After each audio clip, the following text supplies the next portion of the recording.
చూసారా ఇలా మనం ఉల్లిపాయ ముక్కలన్నీ చింతపండు రసం అన్నీ వేసేసుకున్నాం కదా. ఇప్పుడు మనం ఒక 1/2 టేబుల్ స్పూన్ పసుపు, నెక్స్ట్ ఈ రుచికి సరిపోయేంత సాల్ట్, వేసుకుందాము. సాల్ట్తో పాటు కారం కూడా వేసుకోవాలి.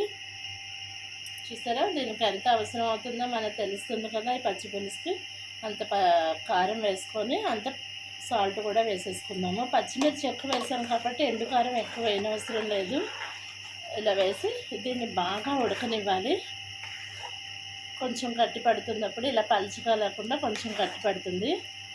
అప్పుడు మనం వేడివేడి అన్నంలో తింటే చాలా టేస్టీగా ఉంటుంది. దీంట్లో గుమ్మడి వడియాలు కానీ మినపప్పు వడియాలు కానీ వేసుకుంటుంటే చాలా బాగుంటుంది.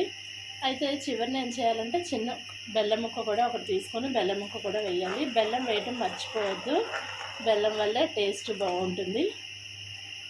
సో బెల్లం కూడా వేసేసాము. సో దీన్ని బాగా ఉడకనించి దగ్గర పడినిద్దాము. అప్పుడు స్టవ్ ఆపేయచ్చు. ఒక 10 నిమిషాలు బాగా ఉడకబెట్టాలి. ఇది బాగా ఉడికి దగ్గర పడుతుంది, ఇలా నీళ్ళగా ఉండదు. సో అప్పుడు పచ్చి పులుసు రెడీ అయిపోతుంది.